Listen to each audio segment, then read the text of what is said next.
Vendimi I parë si kryeministër I ardhshëm nga ana ime do të jetë miratimi I buxhetit rekord prej 4 miliardë euro në vitin 2026.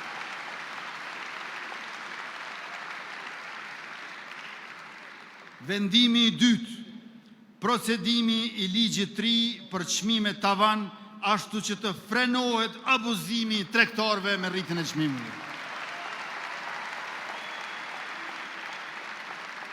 Në këtë mënyrë, bëhemi bashkë, qeveria juaj si dysheme për mirëqenie e çmimet tavan si garanci për përballueshmëri me çdo situatë në çfarëdo krize. Vendimi I tretë si kryeministër I ardhshëm I imi do të jetë procedimi I ndryshim plotësimit ligjit që heq kufizimin e punësimit për veteranët e ushtrisë shqiptare të Kosovës që marrin beneficionin.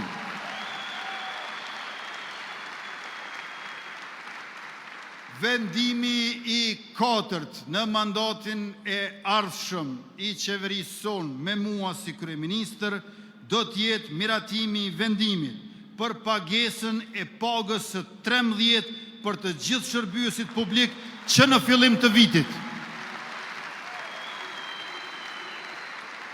Pra ju e dini që me ligjin për buxhetin, kur e kemi prezantuar në mbledhjet e qeverisë, ne kemi paralajmëruar pagën e 13 në vitin 2026, natyrisht për fundin e vitit, se numri 13 vjen mas numrit 12.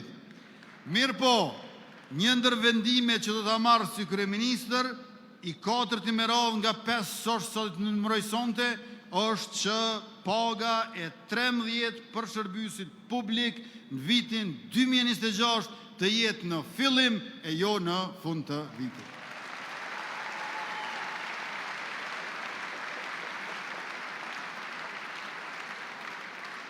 Dhe kjo ka të bëj me mirësinë e qeverisë sonë, jo me bestytninë e numrit 13. Dhe vendimi I pestë është miratimi I pakos për përballje me inflacionin 2.0 në vlerë prej 200 milion euro e cila përmban së pari mbështetjet njëhershme për pensionistët, fëmijët që marrin shtesa, studentët dhe punëtorët e sektorit privat dhe së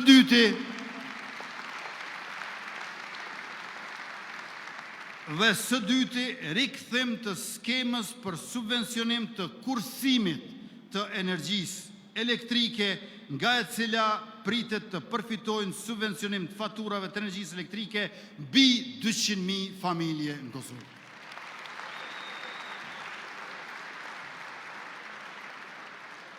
Me fjalë tjera, kush kursen shpërblehet, kush kursen shumë shpërblehet shumë.